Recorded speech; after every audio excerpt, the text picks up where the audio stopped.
Exercice 101, page 105. Donc dans l'exercice 101, on vous donnait déjà tout fait les tableaux de signes de x-1, x-3 et de x-2, x-4.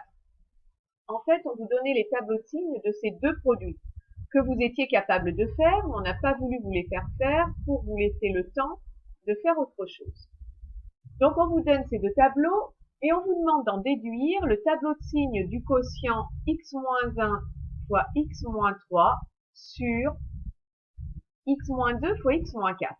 On aurait très bien pu vous dire, construisez le tableau de signes de ce quotient, sans rien vous donner d'autre. Vous vous seriez dit, tiens, je vais donner le tableau de signes du numérateur et du dénominateur. En fait, vous auriez donné une ligne pour chacun des quatre facteurs affines. Alors, ces quatre facteurs vont s'annuler, chacun s'annule à son tour, x-1 s'annule en 1, x-3 s'annule en 3, et attention, x-2 et x-4 s'annulent en 2 et en 4. Donc, il faut bien mettre 1, 2, 3 et 4 dans votre ligne de x. En plus, attention, vous avez des valeurs interdites qui sont 2 et 4. Ce sont les deux valeurs qui annulent votre dénominateur. C'est pour ça qu'ici, vous avez des doubles barres en 2 et en 4 dans votre quotient. Et ensuite, vous allez donner les signes. Alors, on vous donnait le signe de x-1, x-3. On vous disait que c'était négatif entre 1 et 3. Donc, quel que soit le nombre de cases entre 1 et 3, vous avez en fait, les cases sont matérialisées par les barres verticales que vous faites sous chacun des nombres 1, 2, 3, 4.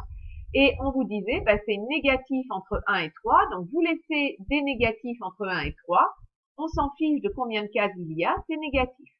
Et c'était positif sur moins l'infini moins 1, on n'a qu'une case, et sur 3 plus l'infini.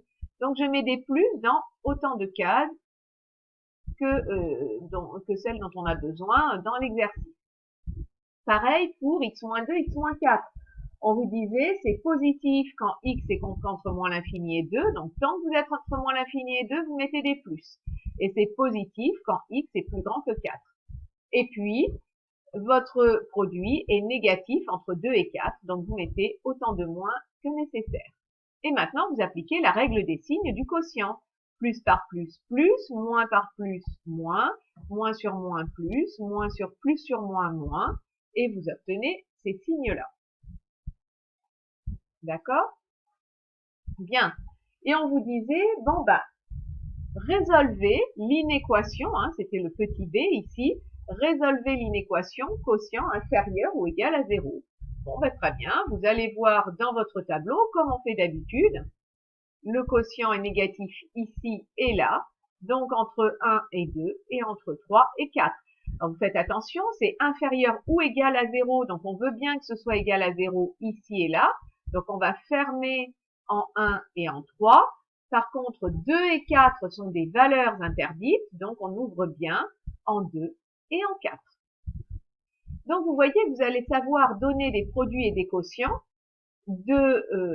d'expressions qui sont de degré supérieur à 2. Vous pourrez donner des signes de produits de degré 3, 4, 5. Il suffira de faire beaucoup de lignes dans votre tableau.